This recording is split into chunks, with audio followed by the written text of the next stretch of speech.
Welcome to episode 4 of Ristretto, short shots, any subject, and part of the Exchange Coffee Podcasting Network, presented by Kavoya Specialty Coffee.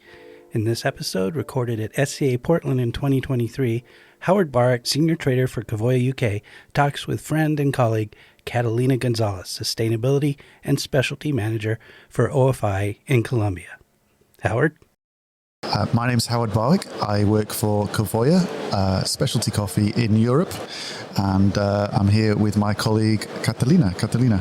I'm Catalina Gonzalez. I take care of the sustainability and specialty business in OFI Colombia, All on Food Ingredients. I've been in the company for 7 years. And you've been working there 7 years, but we haven't known each other 7 years that we knew about. We've known each other less time than that in each other's world, but actually we were working together several years before that. Blindly, yes. We were working together blindly, but in a real fun way. So start us off with where you were and what you were doing a few years before we met. Yeah, in my previous job, I got to know a wonderful community in south of Tolima, a few cooperatives and associations that I got to work with, setting their organic parameters to get certified, fair trade work with them as well. And yeah, we built some reputation there. And it was a reputation that it was a difficult part of the world. I mean, we should say that. Oh yeah, we should, we could. Yeah, it is a post-conflict region. The FARC guerrilla of Colombia was originated there in that area, in Marquetalia area actually. And yeah, it was difficult to get there, to be there sometimes. You didn't tell your family you were going there. I made a mistake first time I had to go. Yes. I had my trip planned and I told my mother, this is the destination where I'm heading to. And she Googled it. It wasn't a good picture for her. So I left my house and my mother was crying, basically.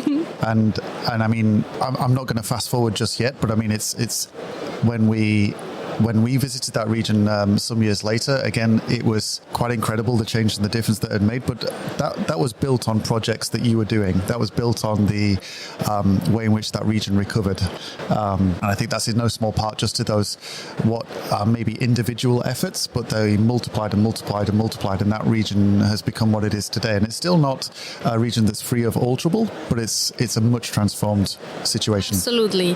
Coffee has been, you can say, an engine of progress there, because previously where I used to go first times, there was no hotels, for example, nowhere to stay, and I remember there was only a house, like a guest house, not properly a hotel, and it reminded me the piece of Seinfeld, where the holding reservation of the cars, they do the taking very well, but the holding. Right. So a few times, I didn't get a room that I had booked previously.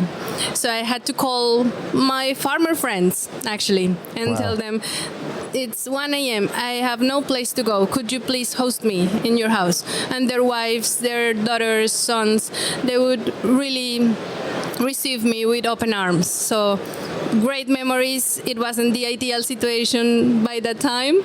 Not very comfortable for me. I thought that was a bother for them.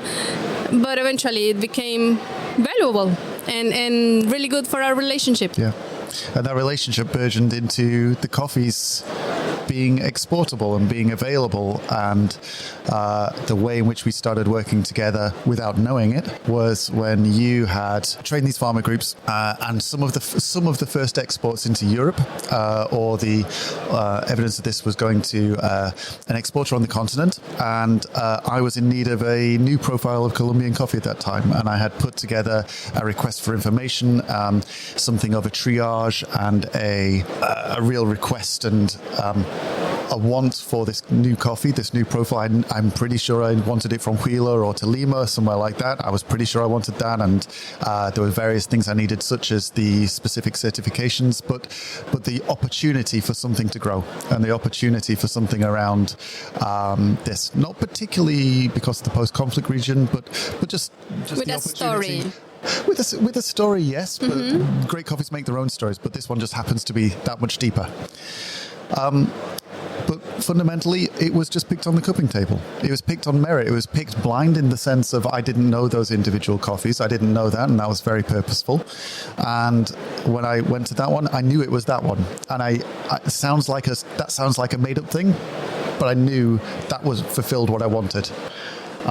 Without any doubt, and it particularly stood out, that particular coffee and that profile.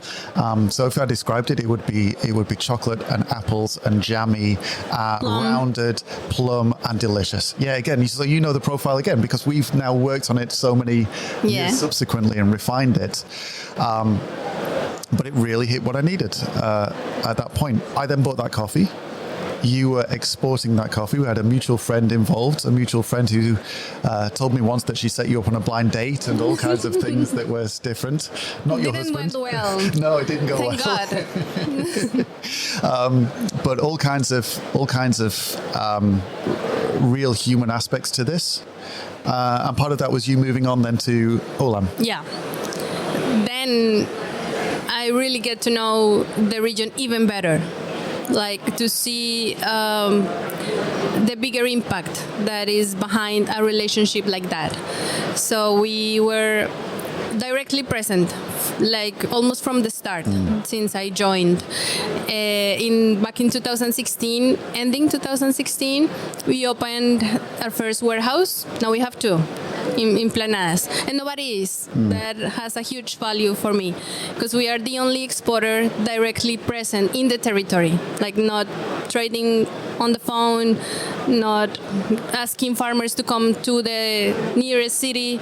We are there with them. And having done that journey, it's a 10-hour drive from Bogota where the roads kind of disappear out about halfway down that journey. And I describe it to my European friends as it's what you imagine coffee roads to be, and it's what you imagine Colombia to be. You are up the side of a mountain where you look up and there's a couple of 100 meters of mountain, and you look down and there's several hundred meters of mountain. And it is astonishingly, achingly beautiful. It is beautiful. It is a tough ride to get there. Not comfortable, not pleasant. Nope. But totally worthwhile. Yeah. Once you are there, you see the magic of the people, communities, and of course the coffee. Yeah. And I tell you, the coffee tastes the same there as it tasted on that cupping table a couple of years previous as well. And it was there again with that fruit and that chocolate, and you knew it was yours, or you knew it was the coffee that you had imagined years previous. And by that time, we had started working together because I had moved to Olam in Europe, and we'd sort of found this connection that actually, oh, okay, you know those guys. Okay, that's interesting. We hadn't quite figured out the whole of the story at this point, but you had been working in this. Yeah, to fill in the gaps. Yeah, fill in the gaps. And then I had the opportunity to travel, and we were there in the region. I had been told that I was amongst the first European, myself and the person I was traveling with, who was a good friend, that we were the first Europeans to actually visit some of those towns in the local municipality, which honestly I didn't believe at the time until we walked down the street. And the school itself, as we walked past the school, it was lunchtime at a school, and it stopped. Like the kids stopped playing and they came over to look at us. And we were like, oh, maybe this is true, because they hadn't seen the Europeans before. Absolutely.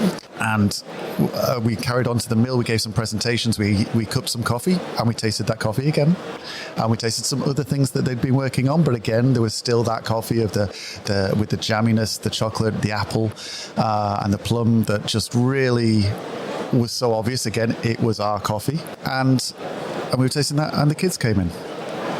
And not only the kids came in, the headmaster came in. And it was almost like we had a lesson in coffee. And that was a lot of fun. And it was quite a life experience. I speak about it often because is quite something that I don't think I'll ever experience again. Probably. Was that Santa Rita, right? Yeah. It's even more remote It's than another 2 hours on top. Planadas itself, Yes. the main town. Absolutely. So we were there and we'd continued that. And I think a couple of years, I think probably after that trip, we were back in Bogota, and that's where we maybe put it together that you had originally been on the other side of that deal. And actually, we had been colleagues before we knew we were colleagues. Exactly. Maybe that is why it flows very well. I think so.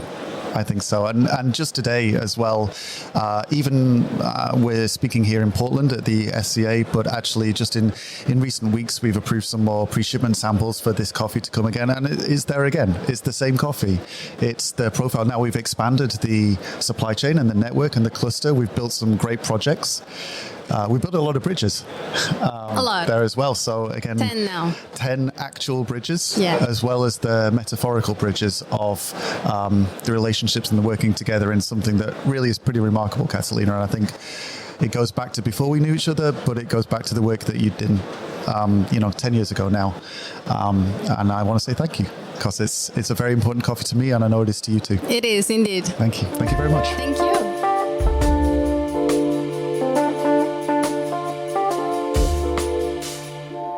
You've been listening to an episode of Ristretto, short shots, any subject, and part of the Exchange Coffee Podcasting Network, presented by Cavoy Specialty Coffee and produced by me, Mike Ferguson.